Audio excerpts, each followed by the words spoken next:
Section 5.6, applications of rational equations and proportions.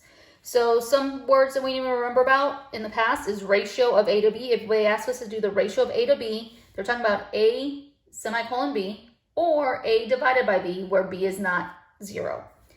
Proportion is an equation that equates two ratios. So if I see A over B equaling to C over D, I have to make sure that B is not the value of 0 or D is not the value of 0.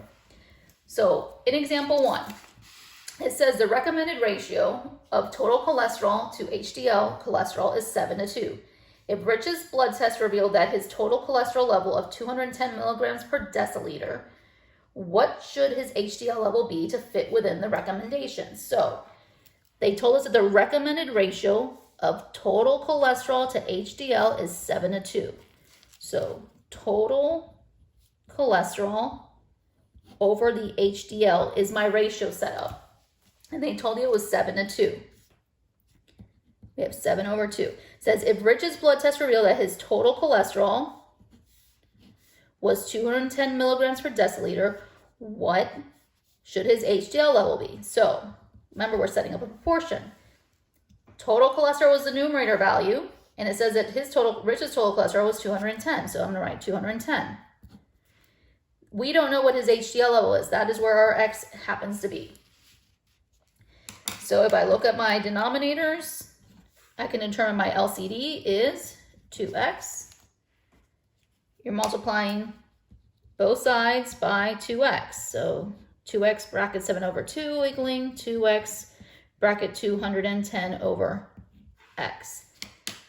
The 2's cancel out, giving us x times 7, which is 7x, equaling the x's cancel out, leaving you with 2 times 210, which is 420. All that's left is to divide both sides by 7.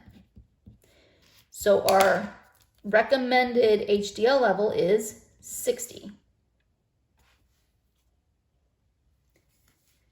Example 2, it says the ratio of male to female police officers in a certain town is 11:3. If the total number of officers is 112, how many are men and how many are women? So first thing, they tell you that the ratio of male to female in a town is 11:3. So male to female officers, and they tell us it is 11/3. Now to determine what the other, then they tell you that the total number of officers is 112. They didn't determine which one is male and female. They told you the total number of officers is 112. So before we can determine the second half of our proportion, we know that males plus females equals total. So since males happen to be the first given to us, I'm going to give that the value of x. Females have to be 112 minus x, being that they have to add up to 112. So x plus 112 is x plus 112 minus the x is canceled out, equaling 112. The left and right equal each other. So x is going to represent the males, 112 minus x is going to represent the females.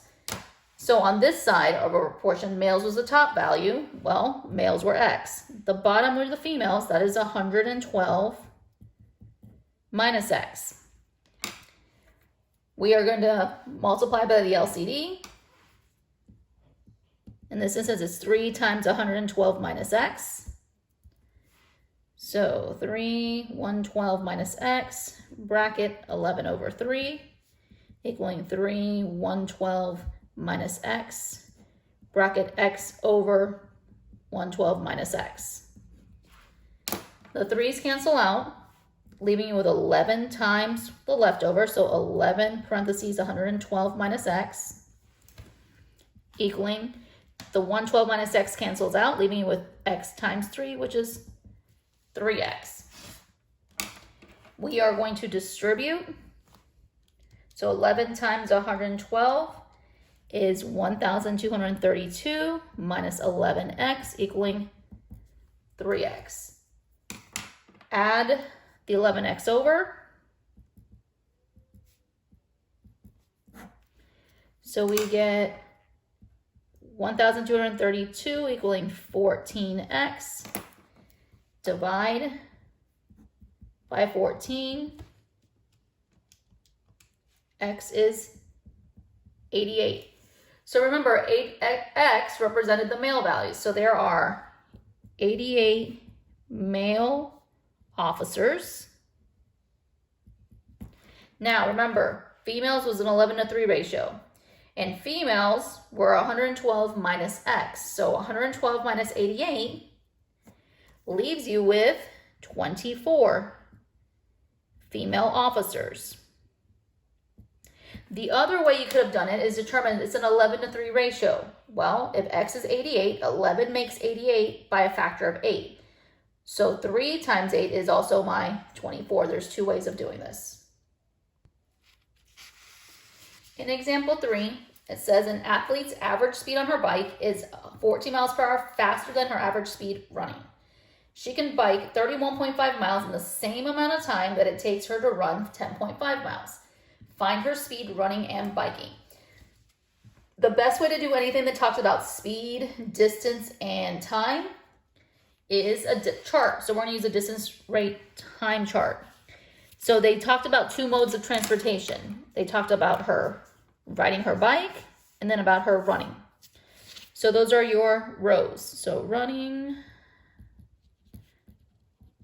biking,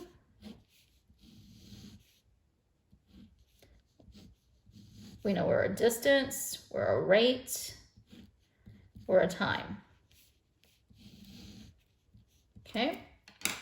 So it says here that she's biking 14 miles per hour faster than her running speed. So running is going to be at a rate of X because we run at a rate of X. And she's biking 14 miles per hour faster, so our rate is going to be X plus 14. Then they tell you that she can bike 31.5 miles. So our distance for biking is 31.5 and her running is 10.5. Then they said that it's in the same amount of time. So it means that running time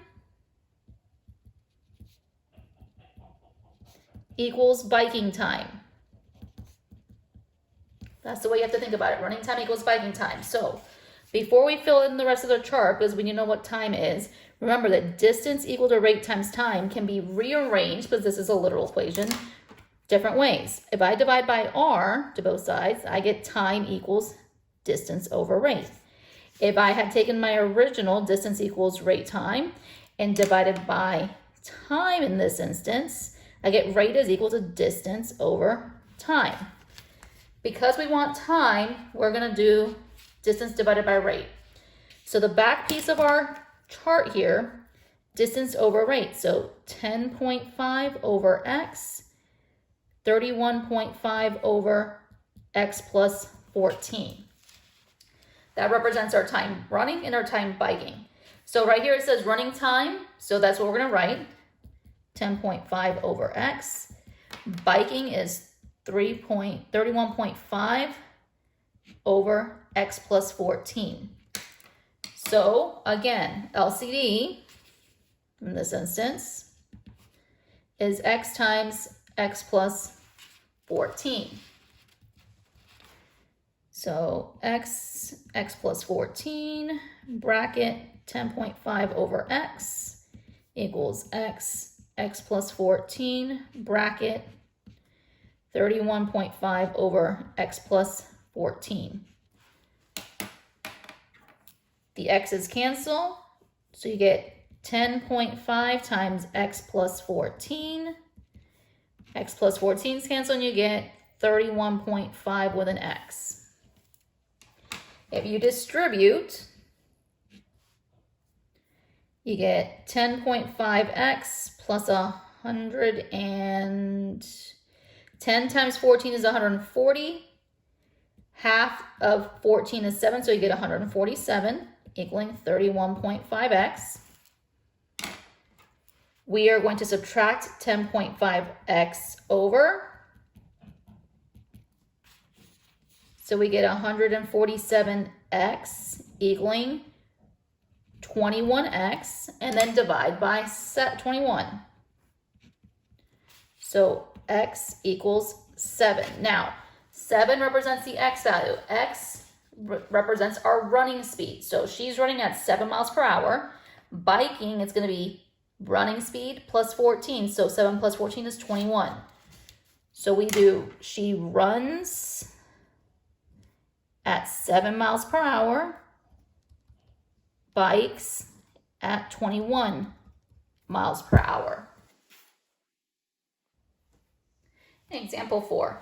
Valentina travels 70 kilometers to Rome by train and then takes a bus 30 kilometers to the Colosseum. The bus travels 24 kilometers per hour slower than the train. If the total time traveling on the bus and train is 2 hours, find the average speed of the train and the average speed of the bus. Again, they talked about distances, rates, and time. So this is a chart that we need to fill out. So they talked about 2 modes of transportation, train and bus. So train, bus, distance, rate, time. And then they mentioned the word total. So I have to add another row. And the reason I said total is because I said the total time is what was given to us. So train distance was 70 kilometers. Then the bus was 30 kilometers. It says the bus travels 24 kilometers slower than the train. So the train is X and the bus has to be X minus 24 because slower means negative. Says if the total time traveling on the bus and train together is 2 hours, so our total time traveled was 2 hours. They want to know the average speed of the train and the bus. So remember, we said distance is equal to rate times time, so time is equal to distance over rate. So we're 70 over X, and then 30 over X minus 24. In this instance, though, we have to do bus train time plus the bus time equals the total time. Not to be confused with the last one. On the last one, it said that they were equivalent to each other. This one said that the total time traveled between both modes was 2 hours. So train time plus bus time equals total time. So we have 70 over X plus 30 over X minus 24 equals 2. And I'm going to make it 2 over 1 just because I have fractions in the first 2. When we look at our denominators, x minus 24 and 1, we can determine that our LCD in this instance is going to be x times x minus 24 or x squared minus 24x if we wanted expanded form. The reason I wrote both is because when we have partial parts, we want the partial parts. When we have whole numbers, we want the expanded form. So we have x times x minus 24, 70 over x. X times x minus 24 over 30 over x minus 24 equals 2, because that's the 2 value here, times our x squared minus 24x, because that's what we have left.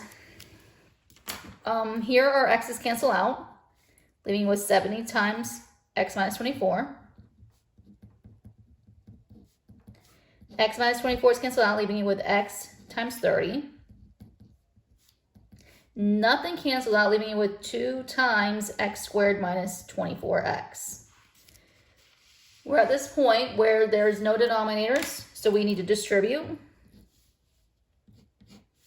So we get 70x minus 170 times 624 is 1,680 plus 30x equaling 2x squared minus 48x.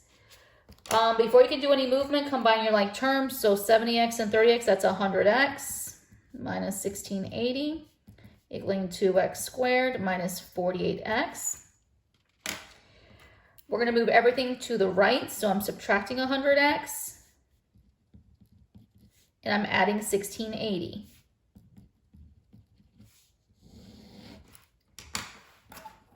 So we have, that cancels out, we have 0 equaling 2x squared minus 148x plus 1,680. When we divide we're not dividing out. We're dividing out, not getting rid of. Just factoring out a 2. So get 2 out, and we get x squared minus 74x plus 840. This is a lot easier to factor than the original. So if I'm going to use Colombian method, x squared, well, x and x. Remember, we need to find 840. And this is where it gets a little tricky for individuals of finding their terms. And we have to add the negative 74. I'm going to show you a little breakdown. First thing I notice, it ends in 0. So because it ends in 0, I know I can do 84 and 10. But remember, our numbers have to both be negative because they need to multiply to be positive and add to be negative. But this gives us negative 94. But 84 happens to be the factors of 12, which is 12 and 7. And 10, I'm going to break it down to prime numbers 2 and 5. The reason I did this is from here, you can make other composite combinations. So if I do 12 times 5, I get a 60. 7 times 2 is 14. Now, negative 60 times negative 14 gives us 840, and negative 60 and negative 14 add up to negative 74. So our numbers are going to be negative 60, negative 14. So negative 60, negative 14. Okay, so if we solve this, x is equal to 60, which is a positive value. X is equal to 14, which is also a positive value. But here's the trick on after figuring out our two solutions, 60 and 14. We need to know what our speed is. Remember, the train, if I do 14 for the train, the bus is 14 minus 24, which is negative value, which means the bus is not moving. If I use 60 minus 24 gives us a value of 36. So the bus is moving. So I can only keep the speed of 60. So the train is at 60 kph because it's kilometers per hour. And then the bus is going to be 60 minus your 24, so 36 kph. Example 5 says Joanne can wallpaper a bathroom in 3 hours. Bonnie can wallpaper the same bathroom in 5 hours. How long would it take them if they worked together? So this is a work problem. So the first thing they tell us is that Joanne can wallpaper a bathroom in 3 hours. Her friend Bonnie can wallpaper the same bathroom in 5 hours. They want us to know how long if they work together. So for this thing, I'm going to do a little chart. We have Joanne plus Bonnie equals together. So remember, Joanne said she can do one bathroom in 3 hours. So one bathroom in 3 hours. Bonnie can do the same bathroom, which means one bathroom, in 5 hours. They want us to find out how much one bathroom was together. X is the undefined value for them time-wise together. So when I look at my denominators, 3, 5, and x, we can determine our LCD is 15x. So we have 15x bracket 1/3 plus 15x bracket 1/5 equaling 15x bracket 1 over x. Well, our 3 goes into 15 5 times, so I have 5x times 1, there is 5x, plus 5 goes into 15 3 times, so 3x times 1, that is 3x, equaling the x's cancel, I get 15 times 1, that is 15. I was going to have myself there. 5x plus the 3x, there's my 8x, equaling 15. Divide by 8, x equals 15 over 8 hours. Now, in some testing software, SAT, ACT, PERT, whatnot, they might leave it as a fractional answer as 15 over 8, or they did the actual math decimal wise and they come out with 1.875 hours. So either or would be correct, left as a fraction or converted to a decimal answer.